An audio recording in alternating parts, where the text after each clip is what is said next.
one day. Don't have much of a voice left, so I apologize if it's hard to hear. But started out this morning early in the Milwaukee County Courthouse. Continue to fulfill my commitment to the taxpayers of Milwaukee County. Collectively, meeting with my staff, our budget director for the county government. Proceeded to go down and meet with Milwaukee County Board Chairman Lee Holloway. And he introduced me to the County Board's Finance and Audit Committee, where I talked about the 2011 county budget.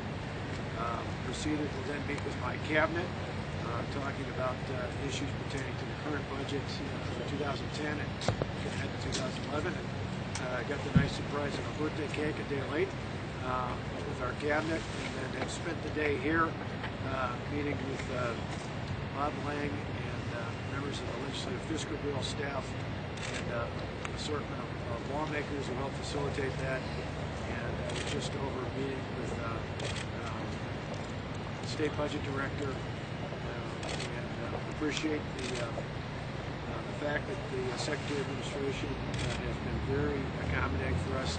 Dan and I actually worked together in the legislature, and look forward to working with him and his staff.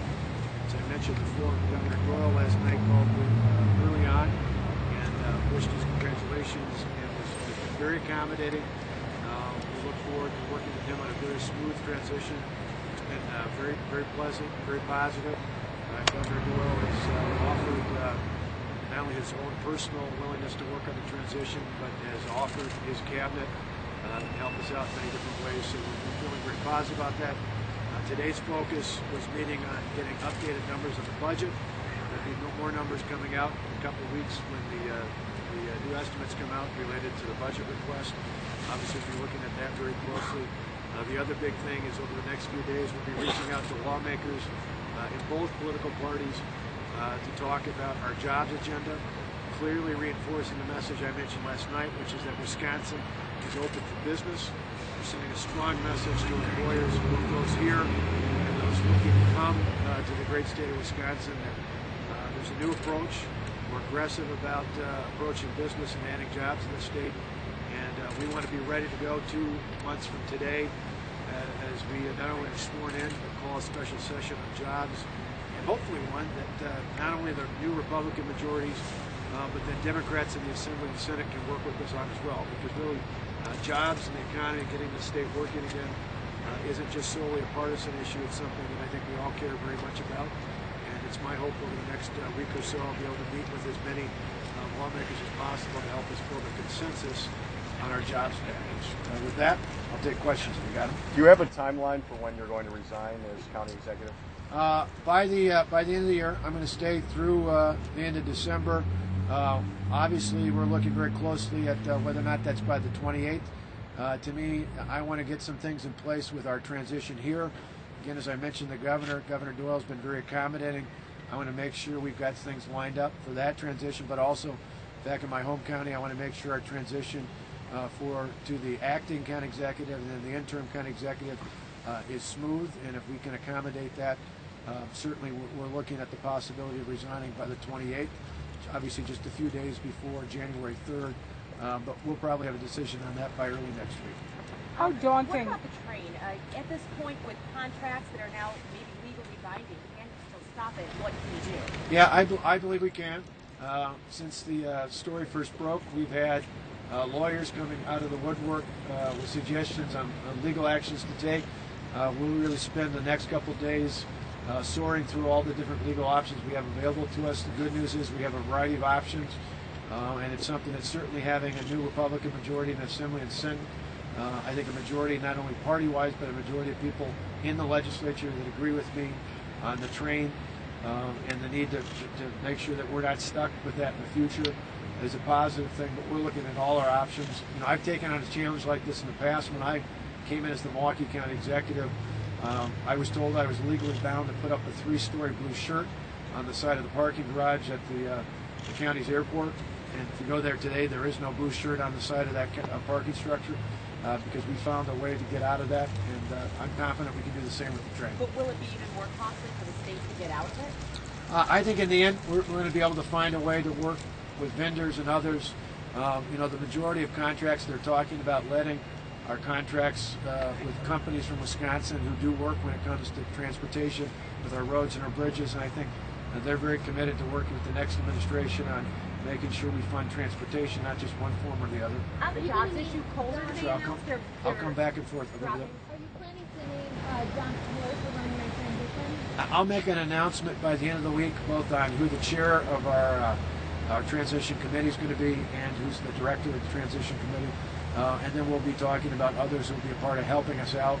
The good news is we've had, not only for the transition, but for the cabinet, as we look ahead to this coming January, there's a lot of excitement out there. There's a lot of people out there, both inside and outside of government, people who've been involved in the past and those who are involved for the first time, who are very interested in helping us transform the state government. But we'll be very deliberative.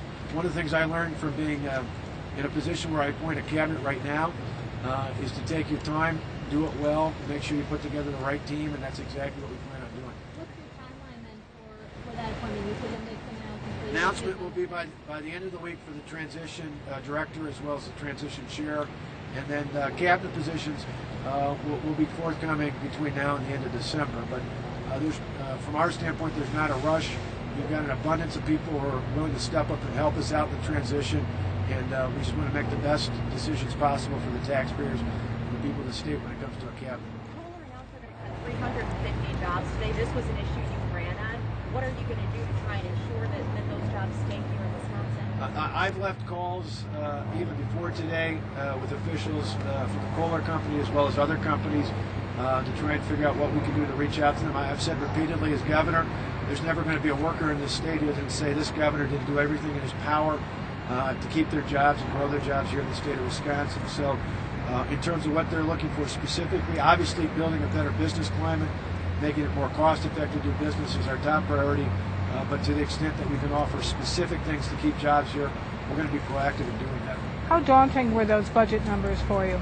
Well, we've known all along they'd be significant. Obviously, looking ahead 2 weeks from now, when we see more specifics on agency requests, those will be, I would imagine, would be even more significant.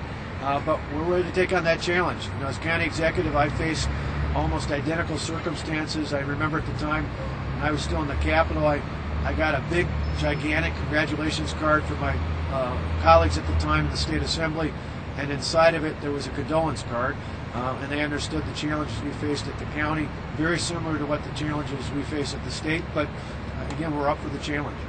Can you talk about having control of both the Senate and the Assembly, and essentially these problems are yours and the Republican parties, how having them both in control of the same party will make your job easier, and how the responsibility is now yours? I think it basically is put up or shut up time. We have a charge, we have a mandate from the voters of this state, and it's one we don't take lightly. We are going to move forward and chart out a clear course. We're going to follow through on the promises we made in this campaign, and we're going to get the job done. You know, you saw 4 years ago voters threw out a lot of Republicans here and across the country because at least the ones in Washington didn't do what they said they were going to do. And we need to make sure that, you know, with great power comes great responsibility. And ultimately, we need to know it's not about us, it's about the people of the state. And as long as we stay true to the promises we made in the campaign and follow through on those, I think we're not only going to get things done, I think we're going to continue to earn their trust in the days to come.